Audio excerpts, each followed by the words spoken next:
잘 아시다시피 남북이 뭐 전면전을 한다든가 이러면 사실 남북한만 손해죠. 그렇죠? 전쟁 가능성은 전면전이나 이거는 상대적으로 좀 오히려 약화되죠. 걸려 있는 게 너무 많으니까.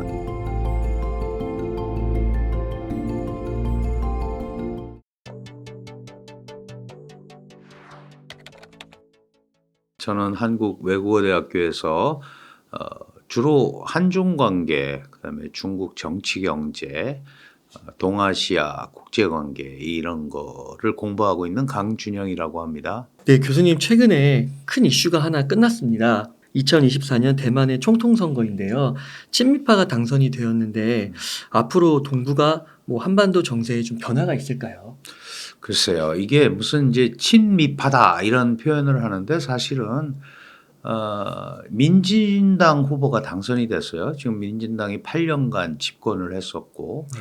민진당의 기본 강령은 대만의 독자성, 뭐 요새는 이제 독립이라는 표현은 잘 안 쓰지만 대만의 독자성을 강조하는 정당입니다. 차이잉원 총통이 8년간 통치를 하면서 기본적으로 중국으로부터의 거리두기, 중국의 음, 종속이 되면 정치적 공간이 너무 제약이 된다. 이런 것 때문에 자연스럽게 탈중국이 그렇다면 그 상쇄의 효과를 얻기 위해서 친미, 친일 네. 이제 이런 식으로 갔던 거죠. 그런 네. 의미에서 이제 친미인데 이번에 국민당 제1야당인 국민당 후보가 이제 둘이 경쟁을 했죠. 그런데 국민당은 기본적으로 중국과 안정적인 관계를 유지를 해야 대만이 안정적으로 발전할 수 있다. 이렇게 얘기를 하는 겁니다. 이제 그런 면에서 친중이라는 표현을 많이 쓰는데 네.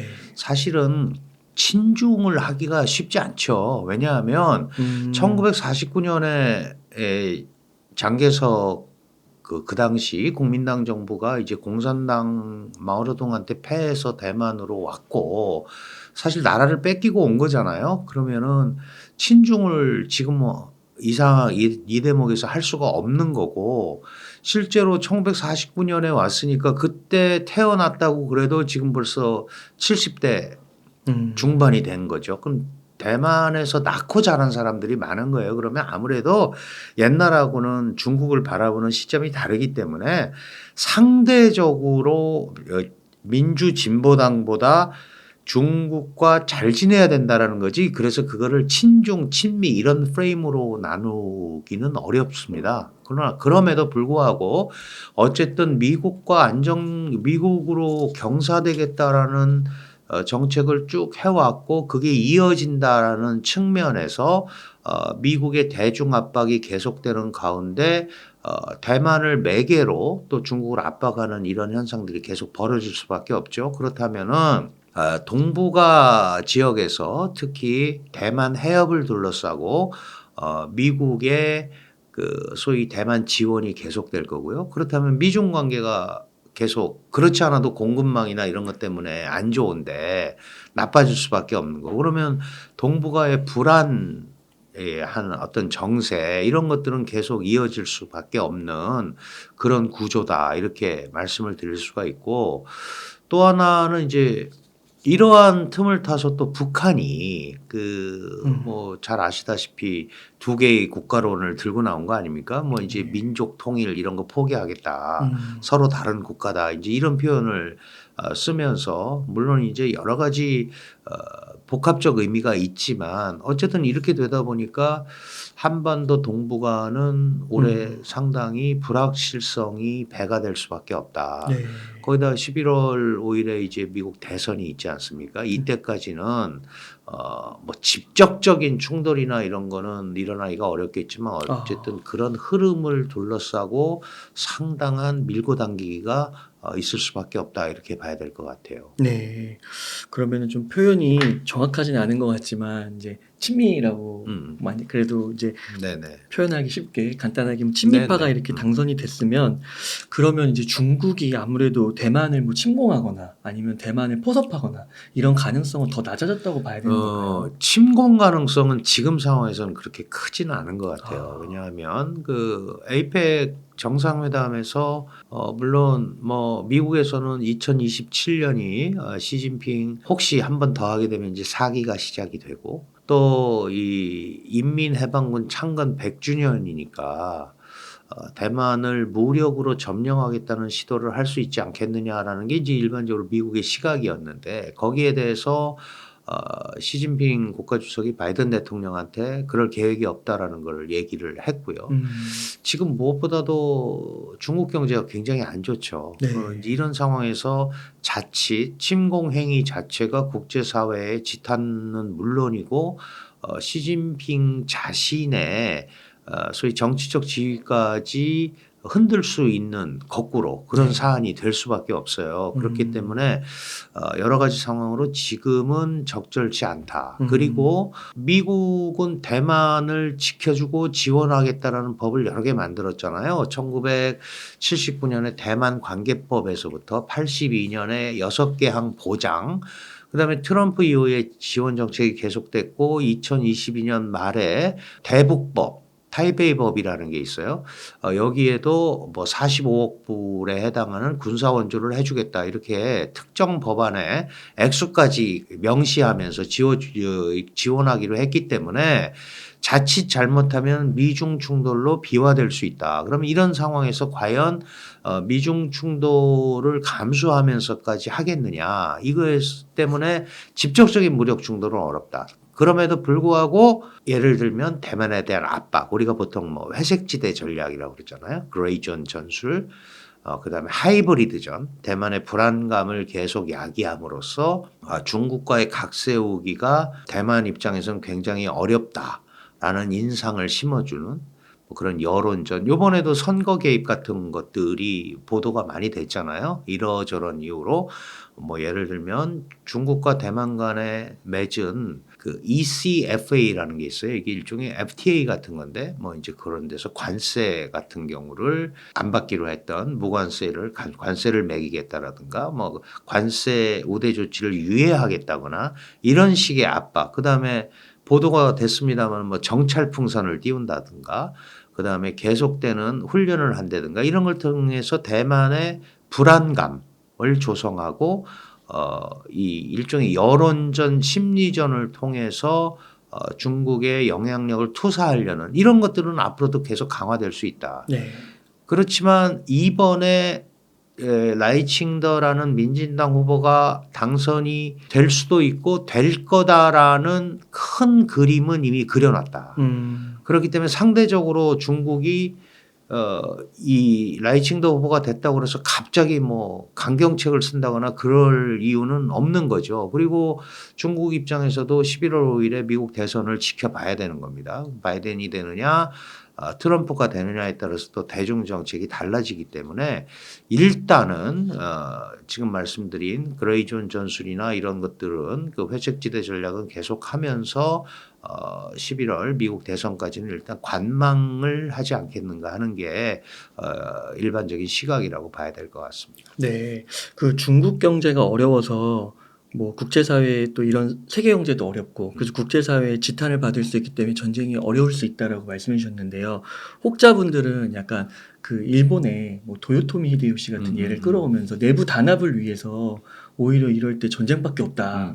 근데 그렇게 하는 건 좀 극단적인 거예요. 그렇죠. 그 내부적인 문제가 있을 때 그걸 외부로 돌리는 그 현상들이 여러 가지로 일어나죠. 그런데 그거는 예를 들면 분명한 우위를 가지고 있거나 또는 예를 들어서 지금 대만 같은 경우에는 대만을 주시하고 있는 시각들이 굉장히 많잖아요. 그리고 대만 해협 그 밑에는 남중국해입니다. 이거 굉장히 중요한 수송로이기 때문에 국제적 반향이 중국이 생각하는 것보다 매우 클 수밖에 없고요. 네.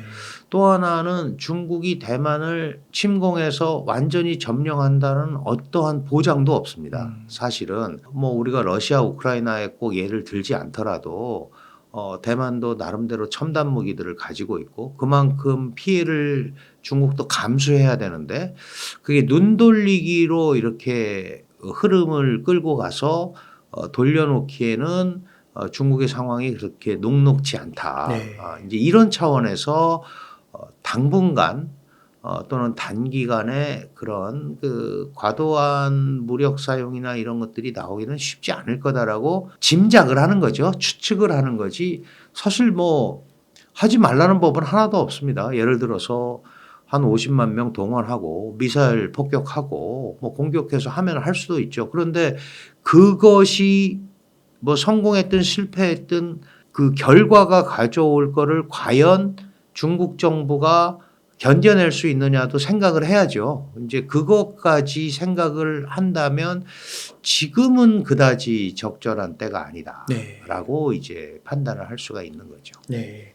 그 교수님께서 11월 미국 대선을 강조해 주셨는데요. 이게 트럼프나 바이든이나 이게 누가 되면 이게 많이 달라지는 건가요? 그 아무래도 좀 달라질 수밖에 없겠죠. 근데 물론 이제 대중 정책에 대해서는 트럼프나 바이든이나 다 똑같은 개념을 가지고 있습니다. 어쨌든 중국 압박을 통해서 미국 주도의 국제 질서를 가지고 가는 거는 똑같은데 문제는 이제 바이든 같은 경우는 트럼프가 중국을 1대1로 상대하고 미국 우선주의를 내세우면서 우선권을 강조한 거에 비해서 물론 내부적으로 따져보면 비슷한 얘기지만 바이든은 나와 뜻을 같이 하는 민주 가치 동맹, 이 동맹의 역할을 강조하면서 이 소위 그런 그룹들이 규범을 만들자. 그리고 그 규범을 따르지 않는 국가들, 그게 이제 우리가 보통 이제 그 기준에서 보면 수정주의가 되는 거죠. 그게 이제 대표적으로 중국, 러시아, 북한, 이란 이런 국가들입니다. 이런 데를 압박을 하자라는 게 바이든의 생각이거든요. 근데 이제 트럼프는 1대1로 얘기를 하니까 사실은 북핵 문제 같은 것도 마찬가지고 트럼프가 돼서 1대1로 김정은과 얘기하겠다라고 할 수도 있어요. 그리고 그 결과가 어디로 갈지는 또 알 수도 없고 중국과도 마찬가지입니다. 트럼프가 내가 1대1로 중국과 상대하겠다 그러면 또 새로운 형태의 어떤 흐름들이 또 나올 수가 있죠. 우리 같은 경우도 한국이나 일본 같은 경우도 한미 동맹이잖아요. 네. 이 미일 동맹이고 이 동맹국 같은 경우도 또 마찬가지로 방위비 분담이라든가 이런 문제가 또 다 새로운 주제로 떠오를 수가 있단 말이죠.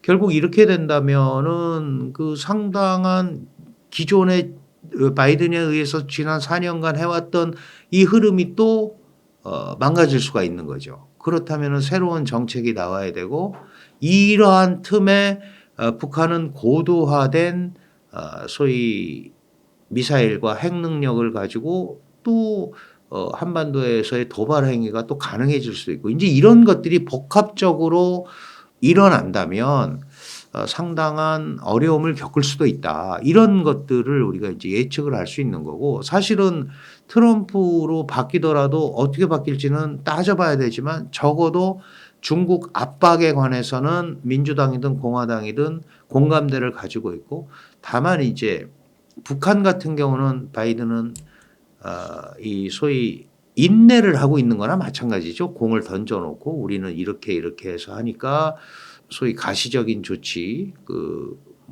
불가역적인 핵 포기를 요구를 하는 거죠. 물론 트럼프도 마찬가지예요. 그러나 트럼프는 그거를 위해서 탑다운 방식으로 대화를 하겠다고 하는 거니까 그런 면에서는 또 어떤 일이 벌어질지는 모르겠어요. 물론 바이든처럼 지금 그렇게 가는 게 과연 한반도의 평화와 안정을 위해서 그게 맞는 거냐 여기에 대해서는 또 여러 가지 여지가 있죠. 이론의 여지가 있지만 지금과 같은 형태로 똑같이 가지는 않을 거다. 그래서 지금 김정은이 열심히 뛰어다니는 겁니다. 네. 러시아도 가고 러시아와 회담도 하고 얼마 전에 그 최선희 부장 외무상 보냈죠. 그리고 좀 푸틴이 적당한 시기에 또 방문한다고 하고요. 평양을. 그러면 이제 이걸 바라보는 중국이 있잖아요. 그러면은 이제 북한은 중국과 러시아 사이에서 중간자적 이익을 극대화하면서 어떻게든지 북중러 대항구도 같이 뭉쳐서 뭐 한미일 대항구도를 만들어 본다든가 뭐 이제 이런 노력들을 지금 하고 있는 그런 변화가 지금 이미 시작이 됐다 이렇게 봐야 될 것 같습니다. 네. 그러면은 그 뭐 중국이나 북한의 입장에서는 뭐 러시아도 그렇고요. 그 바이든보다는 트럼프가 당선되기를 좀 바라는 그런 게 있을까요? 중국 같은 경우는 그런 게 훨씬 더 있을 것 같아요. 왜냐하면 1대1로 상대를 하니까. 네. 그리고 지금 바이든은 계속해서 규범을 가지고 나와 뜻을 같이 하는 국제주의 질서를 만들자. 이 자유주의적 국제주의라고 하는데요. 네. 이걸 가지고 지금 그 압박을 하는 거거든요. 그런데 트럼프 같은 경우는 훨씬 더 개별적 색채가 강하겠죠. 그렇다면은 특히 또 트럼프 대통령은 그런 탑다운 방식을 선호하고 네.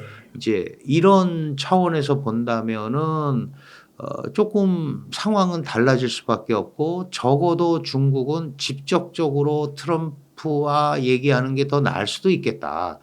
과거 몇 년을 보니까. 네. 예를 들어서 공급망 재편 압박도 바이든은 훨씬 더 조직적으로 하잖아요. 뭐 IPEF를 만든다거나 이런 식으로. 그래서 전체적으로 틀을 만들어서 움직이는 시스템을 가기 때문에 트럼프보다는 훨씬 더 이 조직적 규범적 색채가 강하기 때문에 상대하기가 더 어려운 거죠. 물론 트럼프도 자기의 주관이 있고 계산이 있기 때문에 뭐 1대1로 상대한다고 모든 말을 들어주는 건 아니지만 어쨌든 이런 다자 규범 틀 가지고 압박하는 것보다는 상대적으로 좀 낫지 않겠느냐 네. 하는 생각을 갖고 있는 것 같습니다. 네.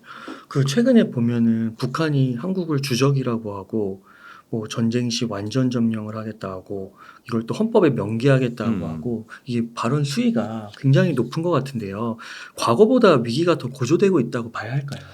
기본적으로 지금 사실 그 북한이 이렇게 강조하는 것은 뭐 여러 가지 의미가 있겠죠. 우선 강력한 국가가 됐다라는 거를 좀 대내적으로 알릴 필요가 있겠죠. 대내용도 분명히 있을 겁니다. 우리는 미국과 어깨를 나란히 하고 또 한국도 군사적으로 훨씬 더 강력하게 우리가 앞서 있고 이런 걸 통해서 북한 내부를 이렇게 통합하고 하는 그런 요인이 하나 있을 거고요. 또 하나는 어쨌든 미 대선이 11월에 이제 끝나고 나면 대선 이후에 누가 됐든 간에 지금같이 거의 방치하다시피 했던 북한 핵 문제, 한반도 문제를 얘기 안 하고 지나갈 수는 없단 말이죠. 그렇다면 그때 이니셔티브를 좀 주겠다. 주도권을 좀 주도권을 주겠다. 주면서 이슈를 가지고 이슈를 자신들이 끌고 가겠다라는 그런 흐름도 이번 거기 안에 들어있다 이렇게 네. 봐야 될 것 같고 실제로 이제 저는 개인적으로 이런 얘기를 이렇게 강조하는 거는 지금과는 다른 형태로 북한이라는 국가를 운영하겠다라는 메시지다. 그렇다면 훨씬 더 좀 어떻게 보면 독자성을 더 강조하는 거잖아요. 네. 그러면 결국은 이제는 누구한테 기대지 않고 이렇게 독자적으로 가고 싶은 것들을 얘기할 수 있는데 그 얘기의 근저는 지금 현재 굉장한 위기에 처해 있기 때문에 경제적으로든 뭐 여러 사회 불안 요소도 남아 있잖아요. 그러니까 이런 선언이나 이런 걸 통해서 새롭게 그 국가 발전을 다잡아가는 그런 패턴이다. 이렇게 저는 이해를 하고 있습니다. 그 중국뿐만 아니라 북한과 한국 동북아를 오랫동안 관찰해 오시면서 보셨을 때 그러면 진짜 전쟁 가능성은 과거보다는 높아졌다고 봐야 될까요? 전쟁 가능성은 전면전이나 이거는 상대적으로 좀 오히려 약화됐죠. 걸려 있는 게 너무 많으니까. 네. 그런데 이제 뭐 우발을 가장한 도발이라든가 상대방을 떠보기 위한 도발이라든가 이런 것들의 개연성은 훨씬 더 높아질 수 있다 이렇게 인식이 됩니다. 예를 들어서 이전에도 기억하시겠습니다만 뭐 연평도 네. 포격이라든가 이런 일들이 벌어지지 말라는 법이 하나도 없죠. 그리고 그런 걸 통해서 이제 한국의 뭐 국내 불안을 조성을 하거나 이런 이제 시도를 할 텐데 그러나 잘 아시다시피 남북이 뭐 전면전을 한다든가 이러면 네. 사실 남북한만 손해죠. 음. 그렇죠? 예를 들어서 뭐 중국이 북한을 지원할 거냐 말 거냐, 한미 동맹이 그 계속해서 미국이 한국의 안보를 책임을 지금 어쨌든 진다고 그랬으니까 네. 이런 것들이 구체적으로 제대로 운영이 될 거냐 이거는 또 별개의 문제예요. 별개의 음. 문제고 어쨌든 전쟁이라는 게 발발을 하면 가장 아픈 당사자들은 그 해당 지역에 사는 사람들입니다. 네. 우크라이나 이렇게 예를 보시면 아시잖아요. 전장이 우크라이나에 있으니까 러시아도 전쟁을 하면서 사실 저 모스크바 쪽은 전쟁을 하는지 안 하는지도 잘 모른단 말이죠. 이제 이런 형태로 이 장기간 가게 되면 결국은 고사 작전이죠. 네. 정말 힘 한번 써보지 못하고 그냥 서서히 말라서 시들어가는 이런 형태로 갈 수도 있는 거 아니겠습니까? 그러니까 그런 전쟁을 직접적으로 해서 하는 것보다는 중간중간에 이런 도발적 행위를 통해서 또는 강압 행위의 지속을 통해서 직접 공격을 하지 않더라도 긴장을 극도로 유지하는 이런 패턴 이거는 적어도 미 대선까지는 가지 않겠는가 이렇게 보는 거죠. 네.